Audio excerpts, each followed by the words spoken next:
আসসালামু আলাইকুম, কেমন আছেন সবাই? আশা করি ভালো আছেন। আমি আলহামদুলিল্লাহ ভালো আছি। আজকের ভিডিওটা হচ্ছে কিভাবে পিজ্জা রেডি করলাম, তাও আবার বাসায় থাকা জিনিস দিয়ে।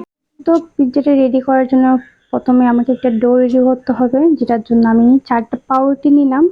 4টা পাউরুটিকে টুকরো টুকরো করে কেটে একটা পাত্রে নিলাম।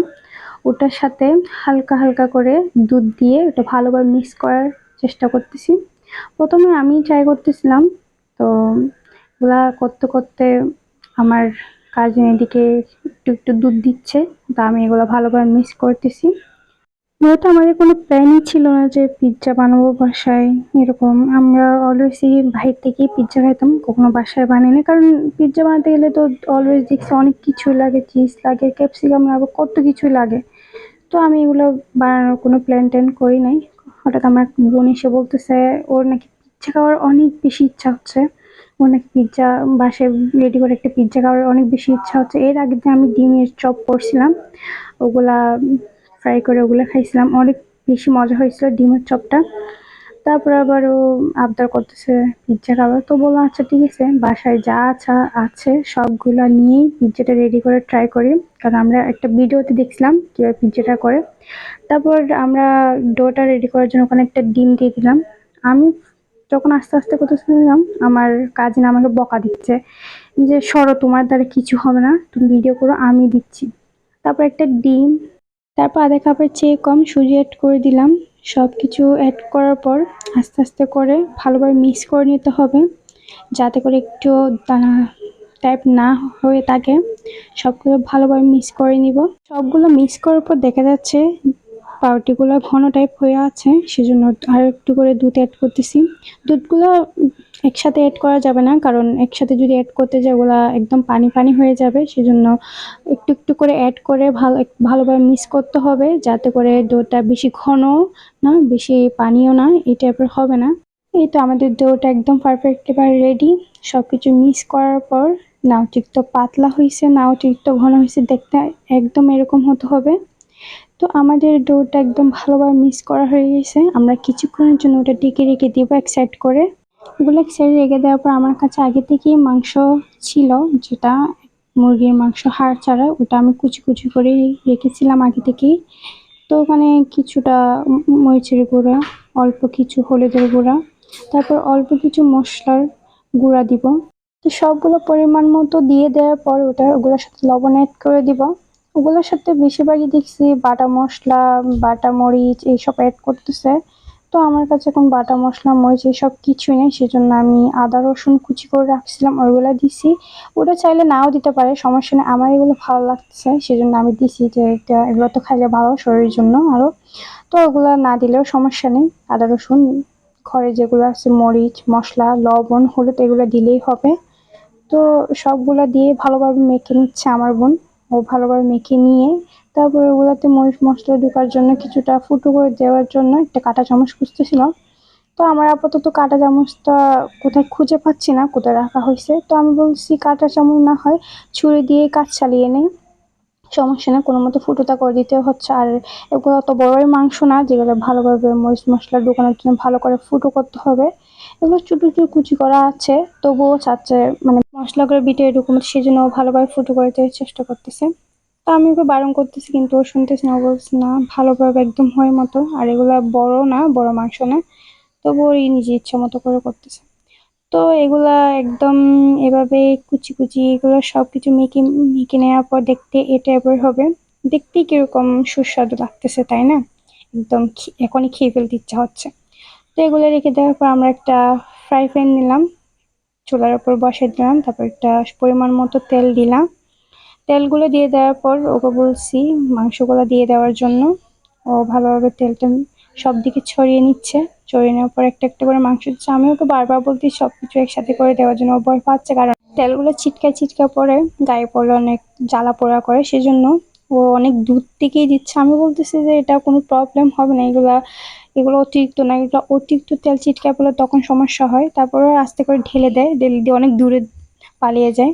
তো আমি এগুলোর দিকেই হাসতেছি, যে ওকে বলতেছি এগুলো আস্তে আস্তে করে নি, কিছু হবে না, সমস্যা নেই। কিন্তু ও আছে অনেক বেশি করে পাচ্ছে। দেখা যাচ্ছে এখানে দেখতেছি নি তেলগুলো কিভাবে ছিটকে ছিটকে পড়তেছে। আমি বলছি এখানে ভয় পাওয়ার কিছু নেই, এখানে কিছু হবে না। তারপর আমি ওকে হাত দিয়ে পর্যন্ত দেখাই দিচ্ছি যে দেখ আমার আমার হাত এখানে আছে, কিছুই হচ্ছে না। তারপর আবার ওর থেকে আমি খাটিটা নিয়ে নিলাম, খাটি নিয়ে আমি নিজে নাড়াচাড়া করতেছি। আমি সর, তোর দ্বারা হবে না, আমি করে নিচ্ছি। তো আমি আস্তে আস্তে এগুলো ভালোভাবে ভেজে নিচ্ছি, একদম ভালোভাবে ভেজে নিতে হবে। কালারটা একদম বাদামি কালার করে চলে আসলে তারপরে এগুলো নামাতে হবে। এই যে দেখো আমার আস্তে আস্তে হয়ে যাচ্ছে একদম সুন্দর করে, দেখতে অনেক বেশি সুন্দর লাগতেছে। তো খাইতে তো আরো বেশি মজা হবে। তো এগুলো ফ্রাই ফ্রাই করতেছি। আমার কাজিন যে খাওয়ার জন্য পাগল, তো সে কিছুক্ষণ পর পর চেক দিচ্ছে কেমন হয়েছে না কেমন হয়েছে। তো এগুলা করতেছি আর একটু দেখতেছি বাহিরের রোদ, অতিরিক্ত রোদ, বাইরে যে গরম পড়তেছে বাবা, বাইরে তো যাওয়া যাচ্ছে না। আর বাহির থেকে রোদ সরাসরি এসে পড়তেছে, কারণ আমাদের এক পাশে যখন জানলা সেজন্য।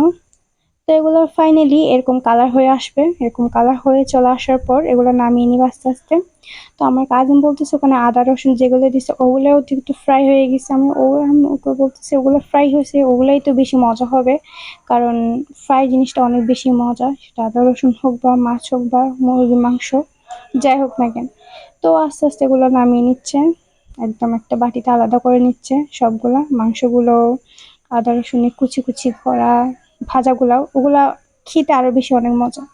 তো আমাদের এগুলা নামিয়ে নেওয়ার পর আমরা আর কি নিজের লোভ সামলাইতে পারতেছি না, ওখান থেকে একটা একটা করে খাওয়া শুরু করে দিছি। তো আমরা ফ্রাই প্যানে থাকা সেম তেলের মধ্যেই পিৎজাটা রেডি করে নেব, আর এক্সট্রা করে কোনো তেল দিব না। তো এগুলা ফ্রাই প্যানের মধ্যে ঢেলে নিচ্ছে, ঢেলে দেওয়ার পর এগুলা ভালোভাবে সব জায়গায় ছড়িয়ে ছিটিয়ে দিতে হবে। আর চুলার আঁচটা একটু কমায় রাখতে হবে, অতিরিক্ত না, মিডিয়াম করে রাখতে হবে, যাতে করে এটা পুড়ে না যায়। এটা টাইম লাগে সবকিছু দেওয়ার জন্য। তো এটা ঢেলে দেওয়ার পর একটা ভালো মতো রুটির মতো করে চারিদিকে মেলে নেব, একদম রুটি গোল শেপ করে নেওয়ার ট্রাই করবো যাতে করে এটা দেখতে সুন্দর লাগে। তো আমার এটা চেষ্টা করতেছি গোল করে শেপ করে নেওয়ার, চারিদিকে মেলে দেওয়া হচ্ছে ছড়িয়ে ছিটিয়ে দিয়ে। তো দেখতে এরকম লাগতেছে অনেক সুন্দর। ট্রাই করব পিৎজার এই ডোটা অতিরিক্ত মোটা না হওয়ার মতো, কারণ মোটা হলে ভিতরে এগুলো হয় না, না হলে এটা কাঁচা কাঁচা টাইপ থেকে যায়।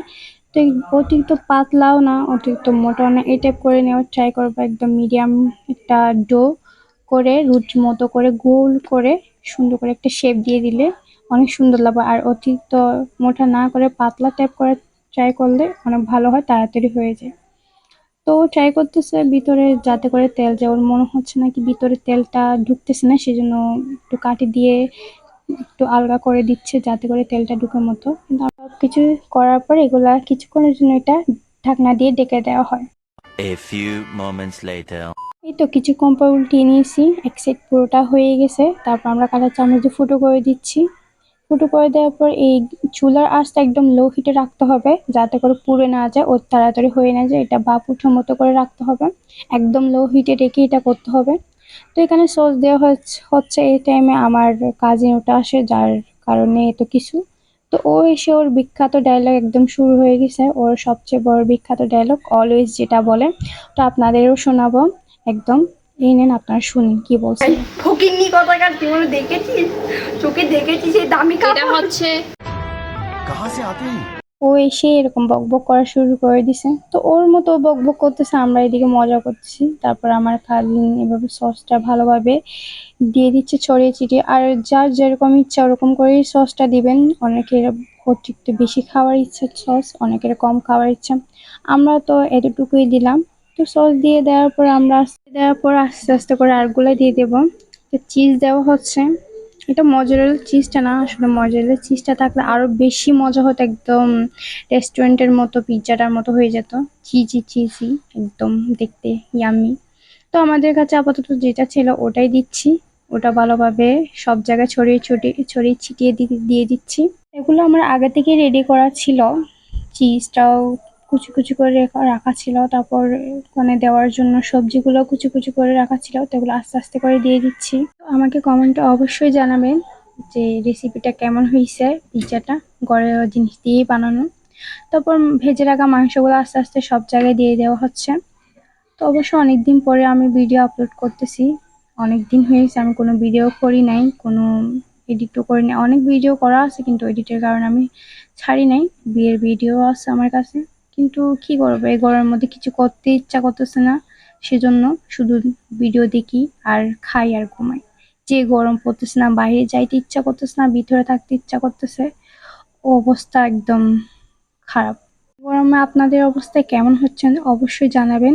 আমার ভিডিওটা দেখে অবশ্যই শেয়ার করবেন আর কমেন্ট করে জানাবেন। তো মাংসগুলো দিয়ে দেওয়া হচ্ছে, ভালো করেই দিয়ে দিচ্ছে। ও মাংসগুলো দিয়ে দেওয়ার পর আমার কুচি কুচি করে রাখা সবজি, সবজি বলতে আবার ক্যাপসিকাম ওসব কিছু না, ওগুলো এখন আপাতত আমাদের কাছে নেই। আমাদের কাছে আপাতত আছে টমেটো, পেঁয়াজ, কাঁচামরিচ, আমরা ওইগুলো দিয়ে চালিয়ে দিব। তো আমি পেঁয়াজগুলো এভাবে কুচি কুচি করে রাখছিলাম, একদম রান্না করার কুচি ওই টাইপ না, এগুলো এরকম করে কুচি করছি। আর টমেটোগুলো একটু বড় সাইজ করে করে কুচি করছি। তারপর কাঁচামরিচগুলো করছিলাম চিকন চিকন করে, লম্বা লম্বা করে কাটছি। আর অবশ্যই খেয়াল রাখতে হবে চুলার আঁচ যেন একদমই না বাড়ায়, একদম লো হিটে রাখতে হবে, ওইদিকেই খেয়াল রাখতে হবে। কারণ চুলার আঁচ বেশি থাকলে এটা পুড়ে যেতে পারে, আর এটা পারফেক্টলি ভাবে নাও হতে পারে, সেজন্য। তো আমরা চুলার আঁচ একদম কম লো হিটে রেখেই এগুলো দিচ্ছি। তো এগুলো আস্তে আস্তে করে সাজিয়ে দিচ্ছি সুন্দর করে সব জায়গায়, একদম একটা পিকচার যেভাবে ডিজাইন করে আমরাও ট্রাই করতেছি ওভাবে ডিজাইন করে দেওয়ার জন্য। অবশ্য দেখতে সুন্দর লাগতে হবে, দেখতে সুন্দর লাগলে তবে না খেতে মজা। সবগুলো দিয়ে দেওয়ার পর আমরা কিছুক্ষণের জন্য ঢাকনা দিয়ে দিকে রেখে দিব। 2000 years later. এই তো আমাদের পিৎজাটা একদম পারফেক্টলি ভাবে রেডি হয়ে গেছে। হয়তো ওভাবে চিজি চিজি টাইপ হয় নাই, কিন্তু ঘরোয়া জিনিস দিয়ে রেডি করছি ভাই, অনেক সুন্দর হয়েছে দেখতে, অনেক মজাও হবে। তো এটা আমি নামানোর ট্রাই করতেছি চামচ দিয়ে। তো চামচ দিয়ে যখন পারতেছি না, আবার ফ্রাই প্যানটা কাট করে নামিয়ে নিই। তো দেখতে একদম ইয়ামি ইয়ামি লাগতেছে, না জানি খেলে কত মজা লাগে। তো আমাদের যে ঘরোয়া পদ্ধতিতে পিৎজা রেডি করার ভিডিওটা আপনার সাথে শেয়ার করলাম, কেমন লাগবে জানাবেন। আপনারাও ট্রাই করে দেখবেন অবশ্যই। অবশ্যই রেডি করে বুঝতে পারবেন এটা কতটা মজা হয়েছে, যতক্ষণ না বানাবেন না ততক্ষণ বুঝতে পারবেন না কতটা মজা হয়েছে। তো আজকে এই ভিডিওটা এতটুকু পর্যন্ত, ভালো থাকবেন, সুস্থ থাকবেন, আসসালামু আলাইকুম, আল্লাহ হাফেজ।